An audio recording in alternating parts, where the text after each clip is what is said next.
পদ্মা সেতুতে রেল সংযোগ প্রকল্পের নকশা সমস্যার সমাধান হয়েছে। রেল লিংক প্রকল্পের উদ্যোগে অর্ধনির্মিত পিয়ার ভেঙে নতুন নকশা প্রণয়ন করা হবে, নির্মাণ করা হবে রেলের ভায়াডাক্ট।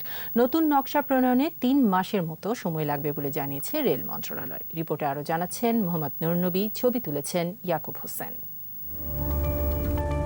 পদ্মা সেতুর মূল অবকাঠামো নির্মাণ শেষ।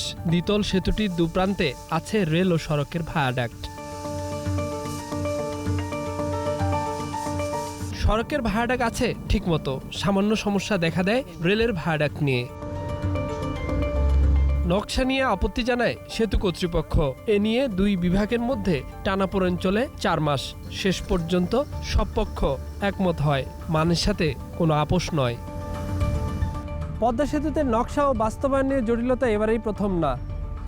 পদ্মার রেললিং প্রকল্পের এই পিয়ারটির উচ্চতা হওয়ার কথা ছিল 5.7 মিটার, হয়েছে 5.5 মিটার। ঠিক তেমনিভাবে নকশায় দেওয়া আছে এর প্রশস্ততা 11 মিটার, কিন্তু হওয়ার কথা ছিল 15.5 মিটার। অর্ধনির্মিত এই পিয়ারটি ভেঙে আপাতত এই জটিলতার অবসান করা সিদ্ধান্ত হয়েছে, যার ফলে পদ্মার সেতুতে যান চলাচল এবং রেল চলাচলের ক্ষেত্রে কোনো ধরনের প্রতিবন্ধকতা আর থাকবে না। হাইওয়ে ম্যানুয়াল 2005 অনুযায়ী ইন্টারন্যাশনাল করিডোর, এটা আপনারা জানেন, ন্যাশনাল হাইওয়ে, একই সাথে এশিয়ান হাইওয়ে 1।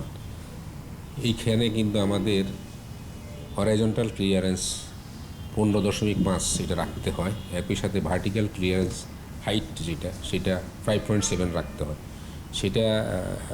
সেটাই নির্ধারণ করে সিদ্ধান্ত দেওয়া হয়েছে রেলওয়ে মিনিস্ট্রি এবং রেলের যারা প্রকল্প বাস্তবায়নের সাথে জড়িত তারা কিন্তু সেভাবে এখন রিডিজাইন করছেন। সিম্পল কাজ, এবং এটা আমরা ঊর্ধ্বতন কর্তৃপক্ষের কাছে গেছি, ওনারা যেটা ভালো মনে করছেন সেটা দিয়ে দিয়েছেন। সেই রিকমেন্ড অনুযায়ী তাদের যে নির্দেশনা সেটাকে অতি শীঘ্রই আমরা বাস্তবায়ন করব। ডিজাইন কোড অনুযায়ী যা যা থাকার কথা সেটাকে আমরা নিশ্চিত করে ফেলছি। এটাতে ডিজাইন কিছুটা মডিফিকেশনের প্রয়োজন আছে। সড়ক কিংবা রেল, সবখানেই যাত্রীর নিরাপত্তা সর্বাগ্রে। সিদ্ধান্ত আসে নকশা পরিবর্তনের। এরই মধ্যে নকশা সংশোধনের কাজ শুরু হয়েছে, জানালেন এই কর্মকর্তা। ডিজাইন রিভিউ, চেক এবং অন্যান্য যে আনুষঙ্গিক যে বিষয়াদি আছে সেটা 3 মাসের মধ্যে সেটা সম্পন্ন করা সম্ভব হবে।